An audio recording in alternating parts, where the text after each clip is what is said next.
Okay, so it's 1910 in Boston, and you need work that pays every Friday. There's a building downtown where women sit shoulder to shoulder facing a wall. The wall is covered in small holes, 100 of them in front of each seat, and beside each hand, 2 cords wrapped in cotton, ending in brass plugs. You take the seat. The headset is a metal band with a receiver pressed flat against one temple.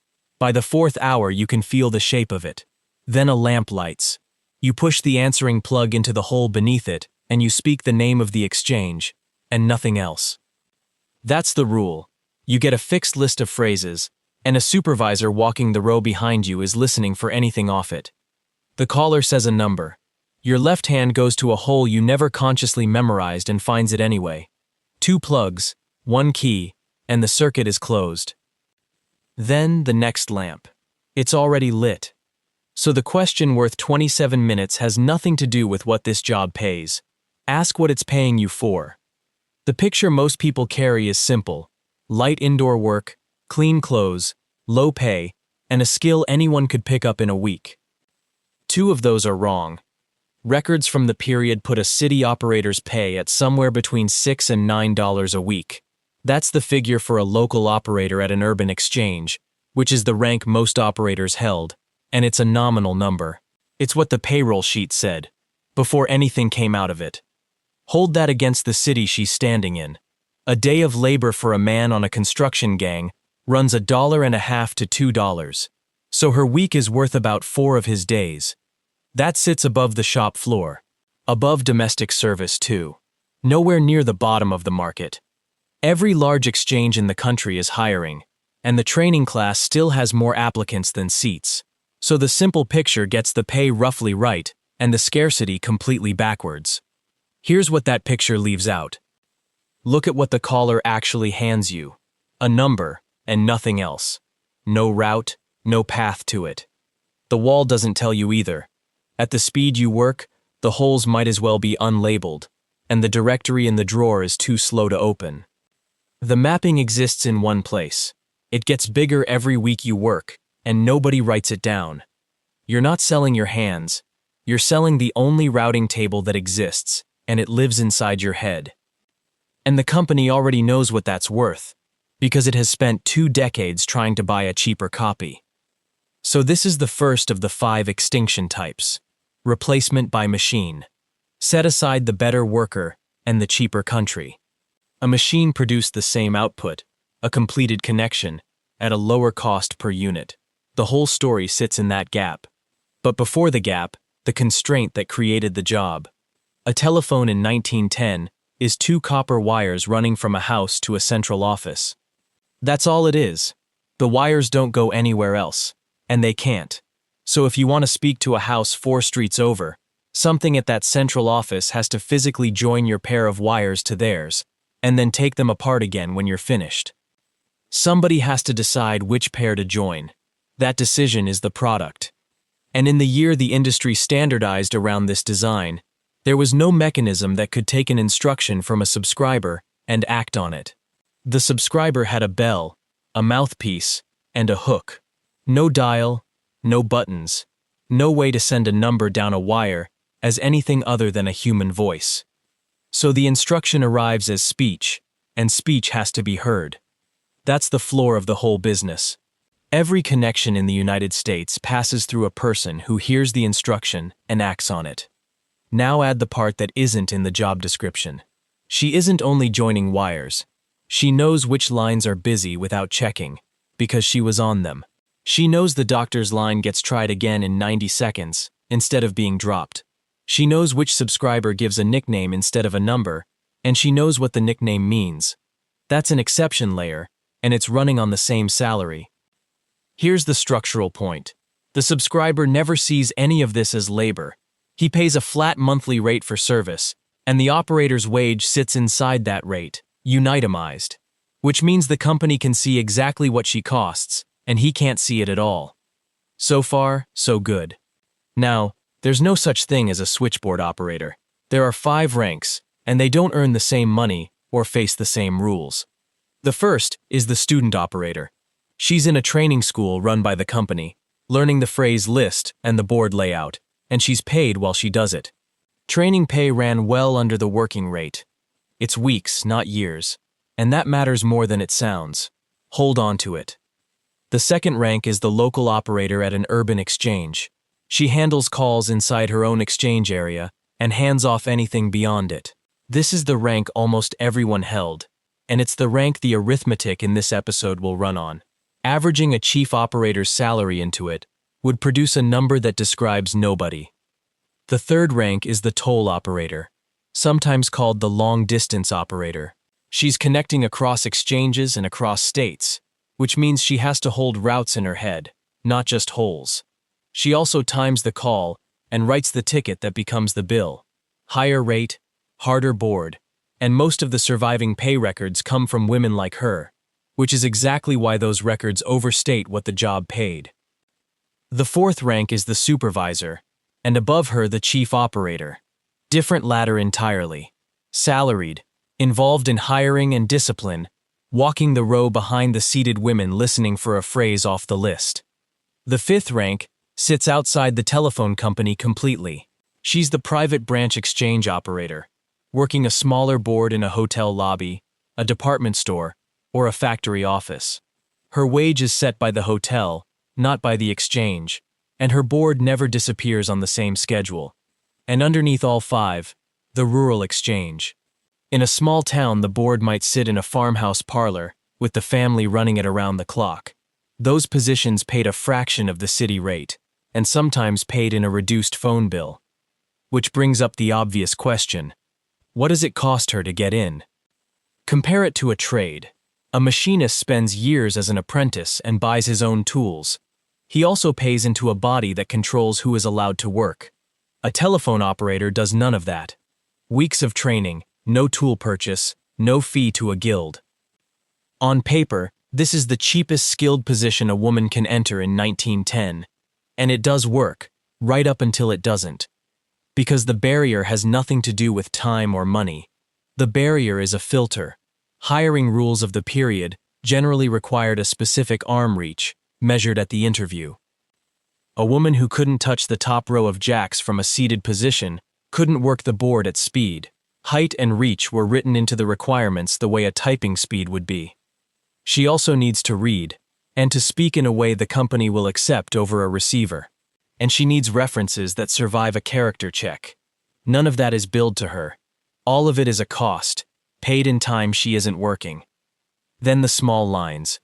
Dress standards she buys herself and maintains herself, on a floor where a supervisor sees her every hour. Car fare at 5 cents a ride. And then there's the part almost nobody accounts for. Her shift is split. Telephone traffic isn't flat. It spikes in the mid-morning, and spikes again in the early evening, and it goes quiet in between. So the company doesn't schedule 8 consecutive hours. It schedules her for the morning peak, releases her, and calls her back for the evening peak. Which means the working day covers 12 hours of the clock to buy 8 hours of her time. And she can't go home in the gap unless home is inside walking distance of the building. Now look at where the building is. A central office has to sit where the cable plant converges, because copper costs money, and every foot of it added to every subscriber line is a cost the company pays. So the switch goes to the densest point, the commercial center, which is the most expensive place in the city to rent a room. So she doesn't choose where she lives. The geometry of the cable network chooses it, and it takes the largest single bite out of her pay. The exact figure comes later, because it belongs in the arithmetic and not here. Here's the problem. Everything so far describes a job that is cheap to enter and hard to fill, and underpaid relative to what it controls. That is not a job that gets eliminated. Now, here's where it breaks down. 2 explanations for why this job no longer exists. One of them is probably the one you're carrying. The first is that she was too expensive. 300,000 weekly wages is a large line on a national payroll, and a machine that never gets paid removes all of it. The second is that she was too slow. Human hands take 1.5 seconds per connection. A machine takes less. Pick one, in your head, before the next line. Both are wrong. The first is wrong because she was cheap. cheap enough that the company kept hiring her for 27 years after a working alternative existed. The second is wrong because she wasn't slow. At peak, commonly cited operating figures put an experienced operator at somewhere around 200 to 250 completed connections an hour. And for most of that period, the machine's advantage in raw speed was too small to matter to the customer. She wasn't too expensive, and she wasn't too slow. She was linear. Read that again. Her cost moved with volume. Every additional call in the system required an additional fraction of a human being, and that relationship never weakened. It couldn't. One connection needed one decision, and one decision needed one head. Now put a number on the volume. Take an exchange with 2,000 subscribers. The number of distinct pairs that could ever need joining is roughly 2,000 times 1,999 divided by 2. That's close to 2 million possible connections, inside one building, on one wall. Double the subscribers to 4,000, and the pairs don't double. They go to nearly 8 million. Now, that's the ceiling, and not the traffic. Nobody calls 2 million different numbers. But the switchboard has to be able to reach any of them, and the woman at the board is the only index to that space, which is why the job got harder every year even when her wage didn't move. Then the traffic itself. Subscriber counts in the United States were multiplying decade over decade, and calls per subscriber per day were climbing at the same time. Two growth curves, stacked. So run the arithmetic forward. If one operator completes a couple of thousand connections in a shift, then national call volume multiplying by 10 requires operator headcount multiplying by roughly 10. Not 8, not 5. There's no efficiency to find, because the constraint is one head per decision. That figure is a projection built from two numbers, connections per operator and the growth of traffic. It isn't a quotation from anybody. Run it yourself, and you'll get a headcount that stops sounding like a workforce and starts sounding like a census category. That projection is what justified the capital spending. Not her wage this year, the wage 10 years out, of a workforce nobody could afford to have hired. And the machine's cost curve was the opposite shape. High to install, per line, once. After that, a completed connection cost the company almost nothing. The cost sat in the equipment, not in the traffic, and traffic was the only thing anyone expected to grow. Now, the other side of the ledger, how she actually gets paid. She's paid by the week, her output is measured in seconds. That mismatch is the whole mechanism. The company isn't buying 8 hours of a person, it's buying coverage of a shape, and the shape has 2 humps a day with a trough in the middle. To cover the morning hump, it needs a certain number of seated women. During the trough it needs far fewer, so it buys her twice, in halves. The 12-hour span of clock time between the start of the first half and the end of the second is the price of matching a weekly wage to an hourly demand curve. Nothing accidental about it. The hours she spends in the gap don't appear on either side of the books, not as pay to her, not as cost to the company. Then look at what she's connected to. On a toll call, the timing she performs generates a ticket, and the ticket generates a per-minute charge to the subscriber. She writes the ticket. She has no share of it. There's no piece rate here, and no commission. Her hands set the meter running on revenue she has no claim to, which is a different arrangement from a machinist paid per part, or a seamstress paid per garment. She's paid for availability. The company collects for volume. And volume was the thing that grew. Now the seniority ladder, which is where the numbers get interesting. Pay rose in increments with years of service, and the top of the ladder was well above the entry rate. Those top figures survive in company records, and they're the figures that get quoted. Almost nobody reached them. Turnover in this occupation ran high, for reasons built into the terms. Employment rules of the period generally ended a woman's employment when she married, a condition written into the arrangement, rather than left to circumstance. Split shifts filtered out anyone who couldn't live within walking distance, and the training school could produce a working replacement in weeks. Put those together, and you get a payroll that looks generous at the top, and sits, in aggregate, near the bottom. That's the good news for the company's ledger. Here's what comes right after it. Weeks of training meant she was cheap to replace, which held her wage down. But it also meant the company had never converted what she knew into anything it owned. The index was still in her head, 300,000 separate copies of it, walking out of the building every evening. An asset the company paid for daily and could never take delivery of. One small line from the rulebooks, and then the ending. She was not permitted to speak freely. The rulebooks of the period specified her responses. There was a phrase for answering, a phrase for a busy line, a phrase for a line that didn't answer, and a phrase for a number that didn't exist. Subscribers talked to her constantly. They asked about the weather, the time, whether the man they were calling had left the office. She was listening to all of it, in every house on her section of the wall, all day. She answered from the list. And a supervisor walked the row behind her, close enough to hear both sides of the circuit, checking that she did. The job is at its peak in the middle of the 1940s. Roughly 300,000 operators in the United States, which is a workforce the size of a large city, sitting in front of walls of holes. By then, the machine that ended it was 50 years old. 1891. A man named Alman Stroger, working in Kansas City in a trade with nothing to do with telephones, receives a patent for a switch that responds to pulses sent from the subscriber's end. No operator in the path. The subscriber himself specifies the destination, and a mechanism steps through contacts until it finds it. The first commercial installation opens in LaPorte, Indiana, in 1892. A small system, in a small city, run by an independent company. And the industry does not adopt it. Not for a year, and not for a decade. The dominant system in American telephony stays manual for another 27 years, and the reasons are economic rather than technical. Automatic switching in the 1890s cost more per line to install than a board and a woman. The equipment was mechanical and maintenance heavy.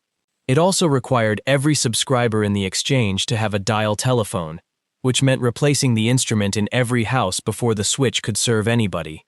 So the capital cost arrives entirely up front, and the savings arrive slowly, spread across years of traffic that hasn't happened yet.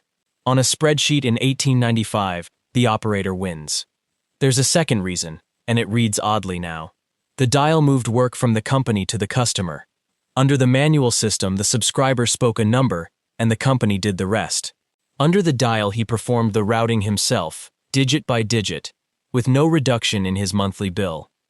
That's a service downgrade sold at the same price. Companies were not confident it would be accepted. So the first signal is ignored, and it stays ignored while the traffic curve does its work. 1919. The dominant system converts its first exchange, in Norfolk, Virginia, 27 years after LaPorte. Then the pace changes, because the arithmetic has changed. 1938. The first crossbar switch in Brooklyn, faster and far more reliable than the stepping mechanisms. 1948. A crossbar design that becomes the workhorse of the American network for decades. 1951. Englewood, New Jersey. A subscriber dials a number in another state and reaches it without speaking to anyone. That's the last function the toll operator held that the machine couldn't do, and it's now gone. 1965. Succasunna, New Jersey. The switch becomes electronic. No moving parts in the path, and the routing logic sits in programming rather than in metal. At that point, the cost per connection stops being comparable to a wage at all. Against the equipment, it's a rounding error. Here's what happened to the women at the boards, stated as record rather than as seen. The job was not cut in a single announcement. Exchanges converted one at a time, city by city, over 60 years, and the standard mechanism was a freeze on new hiring at a converted office. Existing operators were reassigned, moved to information and toll positions that survived longer, or left through the ordinary turnover the occupation already had. A workforce with high turnover doesn't need to be dismissed. It only needs to stop being replaced. The occupation shrank across the 50s, 60s, and 70s without a single day anyone could point to. The last commercial manual switchboard in the United States, operated by a small independent company in Maine, shut down in October of 1983. Now the arithmetic, and 3 declarations before it, because without them, The numbers are decoration. This is rank 2. A local operator at an urban exchange, which is the rank most operators held, not the toll operator, whose pay records survive better and read higher. This is roughly 50 weeks of work in a year, because the exchange runs every day and she works shifts. Note what that means. 50 weeks of pay, spanning about 60 hours of clock time per week, of which about 40 are paid. And these are nominal figures, in $1910. Payroll numbers, before deductions. Start at $7 a week, the middle of the range. 50 weeks gives about $350 a year. Now the rent. A room with board, in the commercial district she has to live in, ran about $4 to $5 a week for a working woman in a large city in this period. Take 4.5. 50 weeks of that is $225. Housing alone is about 64% of her nominal pay. Car fare at 5 cents a ride, twice a day on the days her split shift doesn't let her walk. Dress standards she maintains herself. Call that another $20 to $30 across the year. She has under $100 left, before food outside her board, before medical costs, before anything sent home. Now anchor it. $7 is 140 loaves of bread at 5 cents each. It's about 4 days of a laboring man's wage. It's 1.5 weeks of the room she's renting. And it's 140 streetcar rides in a city she crosses twice a day. She's not poor by the standards of women's work in 1910. She's above the shop floor and above domestic service, and there's a waiting list for her seat. She just has no path to accumulation. Roughly 2/3 of the wage goes to a room she rents because the copper converges there. The demand didn't die, the job did. Somebody still has to decide which pair of wires gets joined. That function was never removed from the world. It was moved, and it split 3 ways. The routing itself went into the switch, and then into software running the switch. The decision she made in 1.5 seconds now happens in a fraction of a millisecond, and the cost of making it no longer appears as a wage. It appears as depreciation on equipment and as an infrastructure line on the subscriber's bill. The cost didn't vanish. It changed category, from a person into an asset, and assets are depreciated on schedules nobody negotiates with. The second piece was her exception layer. Knowing which line to try twice, which caller to prioritize, what to do when the instruction doesn't parse. That went into service call centers and into emergency dispatch, where a person still listens to a voice and makes a routing decision under time pressure. Smaller headcount, same function, and the dispatch version is the closest living relative of the job. The third piece is the largest, and it went to you. Looking up a number is your task now. Choosing the destination is your task. Retrying the failed connection is your task. Nothing automated that work. It was transferred to the customer, unpaid, and the monthly bill never reflected the transfer. Put the headcounts against each other. Roughly 300,000 operators at the peak. Occupational statistics today put people employed as telephone operators in the low thousands, and the number keeps falling. So call it a reduction of about 99% in the named occupation. A slice of that labor went into machines. A slice went into a smaller, differently titled workforce. And the biggest slice went into unpaid seconds spread across every person who has ever used a phone. Now the counterfactual, and it needs exactly one variable. The killer wasn't the dial. It was the shape of the growth. Connections scale with the square of the subscriber count, while operators scale 1 for 1. So the gap between what the network needed and what human hands could supply widened every year, on its own, with no invention required. Change that one variable. If the connections a network needed grew in step with its subscribers, rather than with the square of them, manual switching stays competitive, because doubling the customers only doubles the payroll, and the capital case never closes. That's the whole counterfactual. Not better training, not a stronger bargaining position, not a slower rollout. And the distance between that world and the real one comes down to arithmetic that was true in 1876 and never changed. No policy choice, no decade of delay. She was never in a race with the machine. The machine was in a race with a number that had already beaten her. Which brings it back to where this started. She wasn't selling her hands. She was selling the only routing table that existed, and it lived inside her head. That was the strongest position she could hold, and it was the reason she was worth removing. So look at what you know that your employer needs and has not yet written down anywhere. Then look at how your cost moves when the work doubles. If it moves in a straight line, which of the 5 is it?